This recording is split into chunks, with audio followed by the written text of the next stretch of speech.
Hello, everybody. How are you doing? This is S. Anthony Thomas. This is the S. Anthony Thomas Show, episode number 179. I'm going to call this episode, You Know They Don't Like You, right? Because, it's a thing that people, as you get older, you become more attuned to the micro expressions that a person has. I mean, if you don't know what a micro expression is, it's that tiny little expression that is almost undetectable if you're not looking towards it, where the person is telling you how they really feel despite what they're saying, right? If you watch it on TV, if you're watching like a soap opera or a movie back in the day, what would be a micro expression, which is just a little flash of something, would be the equivalent. This would be the equivalent of one of those soap operas, I guess. It's like, "Hey, Bill, I'm really glad you're here. Thanks."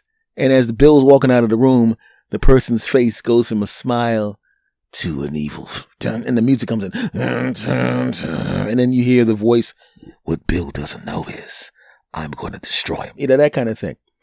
And I read a book about him. I read a couple of books about him back in the day, micro expression. I didn't know what it was at the time. And the moment I became aware of them, I was almost sorry I became aware of them, because I'm really, really hypersensitive to them now. So when someone's talking to me, it's almost like a lie detector. It's almost like you can look at them, and as soon as they start talking, like, oh, this person's lying, especially for somebody because now you're aware of their micro expressions. You don't say anything to them, but you make note of them. You can tell when somebody really likes it. "I'm glad you're here." And you don't see that. "No, I'm not." You don't see that. You don't see the micro expression. You don't see it. But the thing is, it's good to know in a way how people really feel, because you want to know if somebody really doesn't like you, right? You want to know if people are actually happy that you are the place that you are. Because sometimes they don't like you. You just know. Now, friends of mine, this is a long time ago. We go into this is before I knew what micro expressions were. And this had nothing to do with micro expressions, but I'll tell you the story. We go to a bar, and if you notice, big businesses, maybe a supermarket or places like that, every business that serves the public usually has a universe of people that go to that place. If you could track people, if you tracked everybody that went into a supermarket, you'd find out probably 90% of the people that go to that supermarket are regulars at the supermarket. They come at varying times, but they're regulars. There is a universe of people for every physical business. That's just the way it is. And maybe 10% people are just happy. "Hey, there's a Best Buy. I better go in there and get those cables." But for the most part, it's the same people going there. That's just the way it is. I worked in comedy clubs back in the day, and I would see the same people. It would be the same few thousand people coming into the club. No problem. But local bars are different. Because if you have a local bar or a local diner, when they have a universe of people that come there, if they have enough locals that come to the place that it makes a living for them, they don't really need or care about people that aren't the locals coming there. They don't need you. And thus they don't have to sit there going, "Hey, we got to do some stuff to increase business." They don't have to increase business. Business is doing just fine with the people that are already coming. I need you to know that so you'd understand what's going on with the story. So my friends and I go to a bar. We're just going through town. We're comedians. We're traveling. We see a place. We're going to go get something to eat and drink, and then go back to the hotel and, our individual rooms and go to sleep, We go into the bar. And you could go in there and something was a little off. You didn't get the feeling that a fight was about to break out, but you knew something was a little off walking into that place. Something was going down. Now, current me would immediately be able to know and detect that we were not wanted there and be able to read the room immediately. But that's what being a middle-aged man who's done a lot of stuff can do. But the guy, as young as I was at the time, could not tell it. We just walked in and thought, "Hey, why did it get kind of 75% quiet when we walked in here?" Well, maybe, I don't know. Doop-de-doop, I'm stupid, right? We go up to the bar, and the bartender's looking at us. Like, "Hey, how can I help you? Yeah, what do you want?" "We like some whoop-de-whoop and floop-de-floops in a large joop-de-joop." And the guy's like, "Yeah, okay." Now, keep in mind, this is somebody trying to sell us food and drinks. We ask for food and drinks, and how does he respond to us? Like, what are you, Clint Eastwood? Come on now, right? So he gives us the food, and he's probably thinking we're going to sit at the bar. But no, we want to sit at the table. And he turns around and he looks back at us, and he sees us walking towards the table, and he has a look of horror on his face. Right? And I didn't notice it at the time. When I think about it in my memory, I can remember it. We sat down at a table. Oh, that was not good. Why?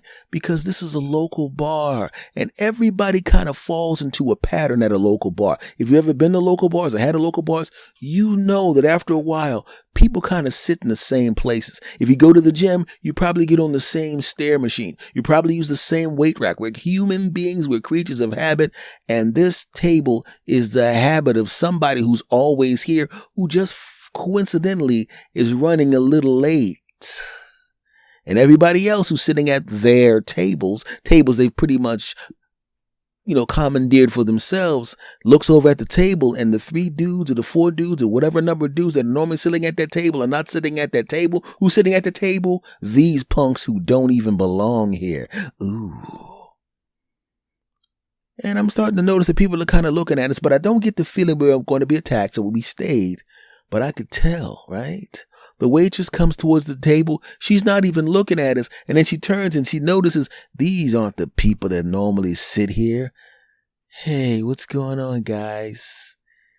Can I get you anything? I'm like, what is she, Clint Eastwood now? What the heck's going on? That's right. Attitude problem all the way around. What's going on with these people? What the heck is going on, dagnabbit? And I could tell nobody liked us. Why? Because now when the guys that come in that are supposed to be at that table see us, they look at us and you see them motioning to each other like, what is this? Who's this people? Why are these people at our table? And you can see people at tables around looking at like, hey man, we don't know. I don't know why they're sitting there. I don't know. They're having these little silent face and hand gesture conversations motioning towards us. And now those dudes have to go to another table. They didn't leave. They're not going to leave. This is where they hang out. So they go to another table. Unfortunately, they displace the people that are normally sitting at that table. Ooh. And it happens for the next 15 minutes. People are coming in and they're forced to sit at tables that they normally aren't forced to sit at. It's throwing everybody off. If you remember with the toy, the Rubik's Cube, it was a cube with was and basically it had all these colors on it. You have to twist the cube to try to make sure all the colors were uniform on the side. And if you weren't good at it, like most people weren't, there was always a couple of, the best you could do was kind of get some of them, and then some of them were a little bit off, and you thought you were close. 2 more twists, and this Rubik's Cube is solid. Twist, and I just made it worse. Well, it was like that.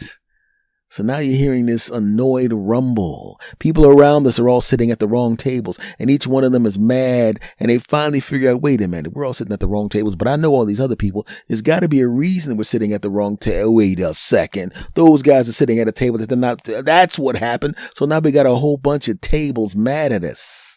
And we know they don't like us. We didn't do anything. We just innocently came into a bar, and we know they don't like us. We finally finish up what we're going to do, eating our grub and getting our drinks. We tipped the waitress, gave her a good tip. Didn't matter. Still didn't like us. We walk out, and then you could hear people, look at these guys. Who are these guys? They don't come back. They're sitting at Bill and John's table. What the hell's wrong with these guys? We're like, good Lord, we just wanted to get a couple of pieces of food and drink. What's going on? Why are they so hostile? And they didn't like us. We didn't even do anything. Same thing happens at a diner. We go to a diner, and this is the same thing. We're sitting at somebody's table, and everybody hated us. But it even goes into your personal relationships where you know somebody just doesn't like you. You meet your girlfriend's relatives or your girlfriend's friends. I remember meeting my girlfriend's friend.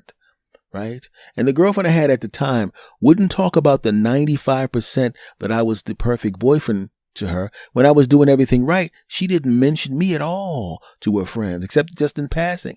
Yeah, I'm going to go be spending my time with Floop-de-Floop, meaning me, right? But the 5% of the time, maybe I messed up. Maybe we had an argument.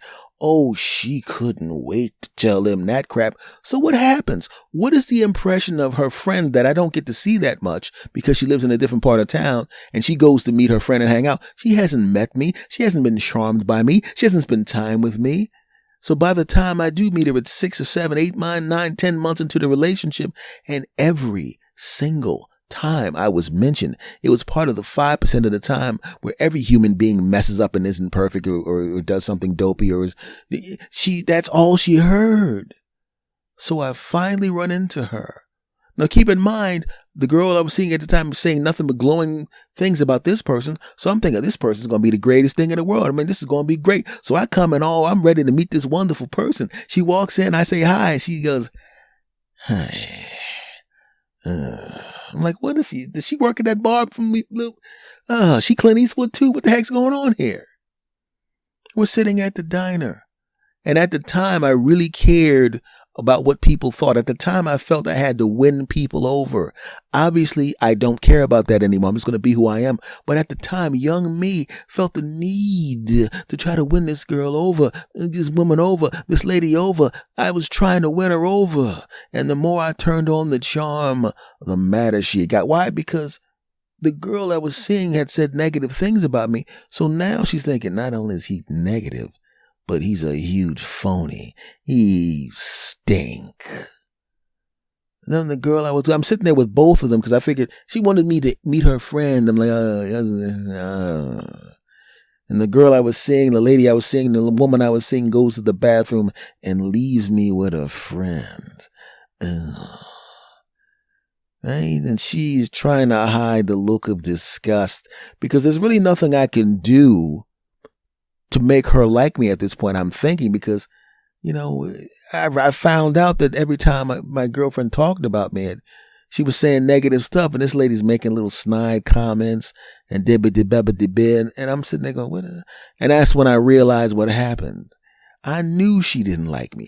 There was no reason for her not to like me. And I knew that there was nothing I could say in this particular conversation to change her mind. She would literally have to be around me a lot to see how I actually am. And it would probably take as much time as the hate train that she was hearing for her to realize I was a good dude. Oh. Then she moved closer to where my girlfriend was. And I knew, oh no, this is going to be bad because she's going to be one of those third wheel types. She's going to be living nearby, which means she's going to start showing up at random intervals. And that's exactly what happened. Oh, I'm sitting at the house with my girlfriend. We're having a great time. Right. And then, hey, I just happened to be in the neighborhood. Hey, I'm like, oh crap. Right? And my girlfriend's all, hey, what's going on? Hee. They do that thing that ladies do when they see their friends, right? The whole time she's hugging my girlfriend and she's taking quick looks at me like, you sassafras, your host of fat mother jugs and speed. She wasn't thinking that. She's probably thinking curse words. You rotten sassafras, your host of fat sassafras, and the whole, hey, you can stay all day and spend it with us. And I'm going, oh God, all day with her? Oh, jeez, Lord, no. But as time went by and she spent more time around me, I cracked a joke and she laughed.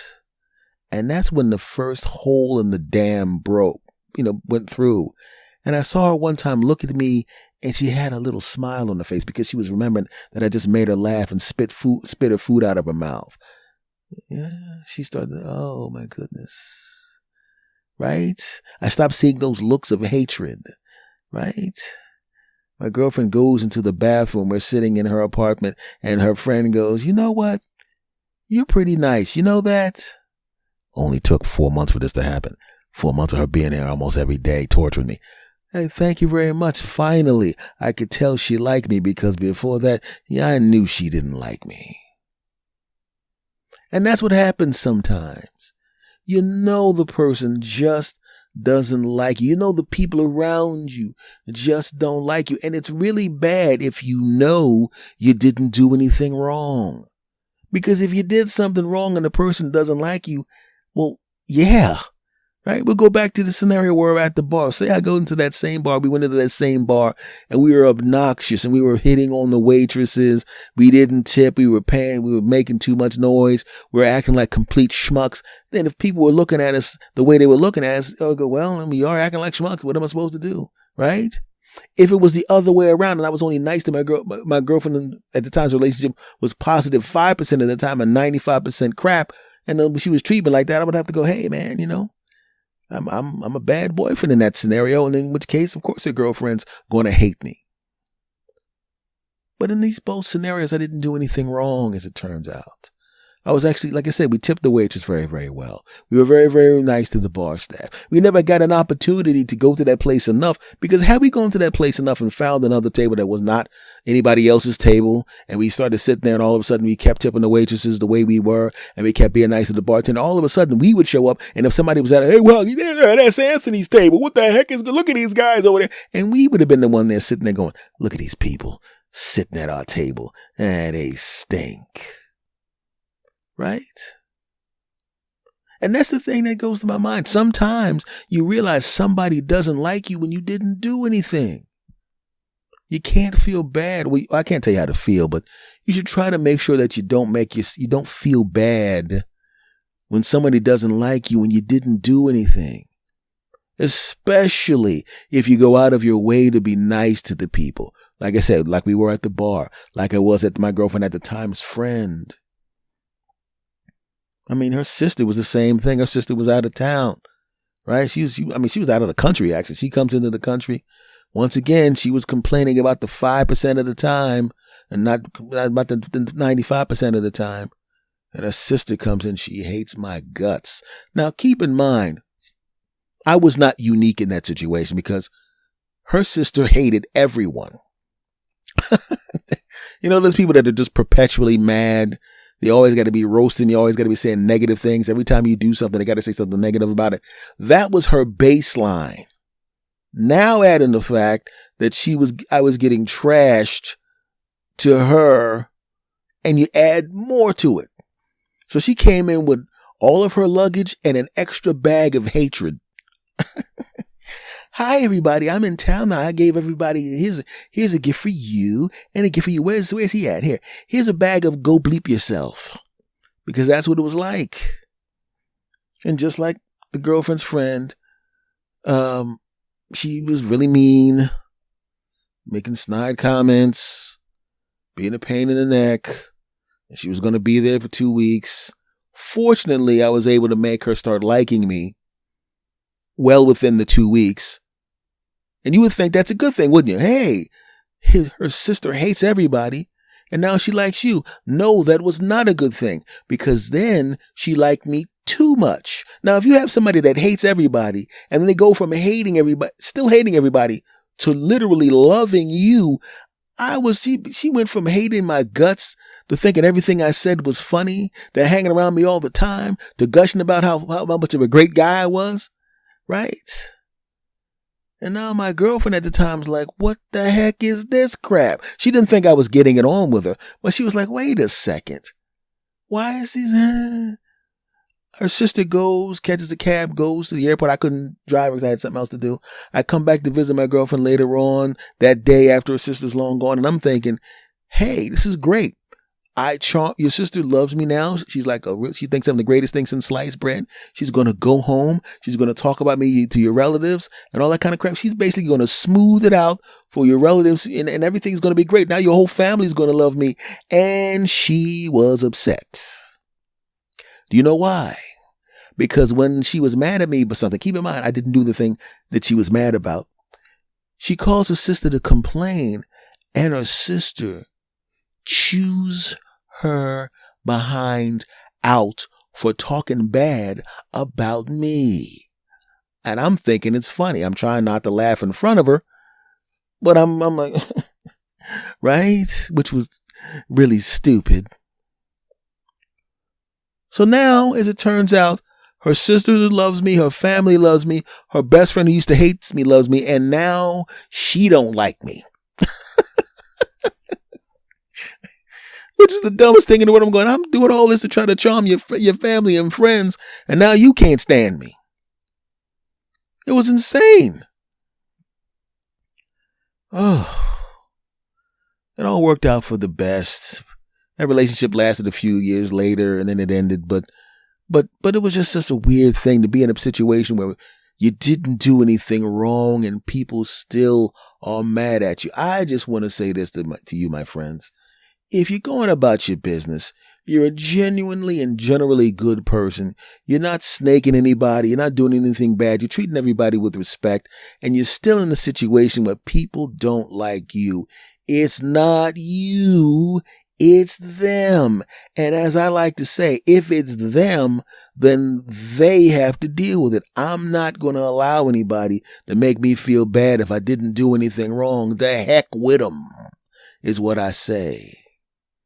And I want you to say the same thing. You may not want to say it out loud, but in your head, if you see somebody doesn't like you and you didn't do anything to them, just kind of have a little smile in your face and nod. And in your head, hear my voice saying, the heck with them. Not to heck with them. Say it with the Northeast of the United States of America accent. The heck with them. That's right. Use that accent. It makes it sound better. And if you don't want to say it, hear my voice saying it. The heck with them. Okay? Cool. All right, folks, this podcast is over. Thank you again for coming back. Do me a favor. Like I said, if they don't like you and you didn't do anything, the heck with them. If you love this podcast, and you do me a favor and spread the word. Tell some people about this podcast. If you love this podcast, and you do, make sure you subscribe if you haven't subscribed. Rate and review, my friends. This podcast is literally everywhere. It's on iTunes, Spotify, iHeartRadio, Amazon Music, Audible, blah. If they play podcasts, including YouTube Music, if they play podcasts, I'm there. And if I'm there, I want you there. Much love to you all, and I will see you again next week. And once again, if you didn't do anything and they got a problem, that's their problem. You understand? Cool. All right, my friends. See you next time. Take care.